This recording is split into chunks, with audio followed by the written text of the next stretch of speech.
Hi guys, kain na kami. Ang pagdating ng bakuna, isang hakbang daw tungo sa laban kontra COVID. May mensahe rin ng Pangulo sa mga Pilipino.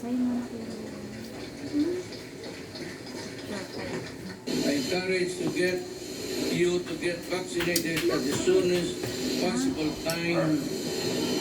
Be a partner in preventing the further spread of the disease.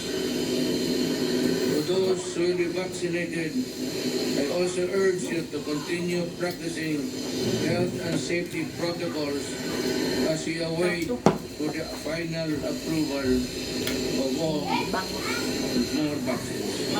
Kasunod sana ng CoronaVac, ang pagdating ngayong araw ng higit kalahating milyong doses ng bakuna ng AstraZeneca mula sa COVAX facility ng WHO. Pero hindi ito matutuloy. Sabi ng WHO, nagkakaproblema sila sa supply. No? So, paantahanan lang ng mga isang linggo. Ian Cruz na katutok, Drive ako.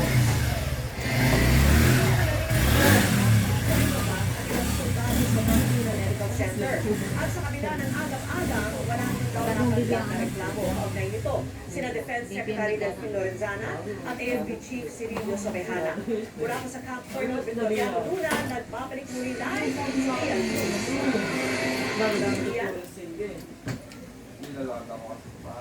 Yes, Vicky, 600 doses ng bakunang CoronaVac na nilikha ng Sinovac Life Sciences ang dinala nga ngayong araw dito sa Viluna Medical Center sa Quezon City para sa unang araw ng roll-out ng bakuna.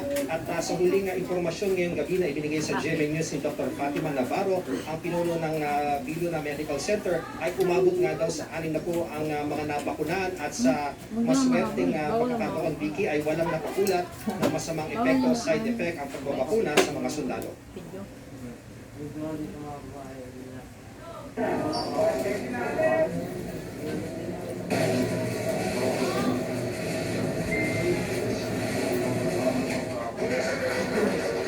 Mismo si Health Secretary Francisco Duque III ang nagturok ng bakuna kay Colonel Fatima Navarro, ang pinuno ng Viluna Medical Center, nang isagawang symbolic vaccination sa bakunang CoronaVac ng Sinovac.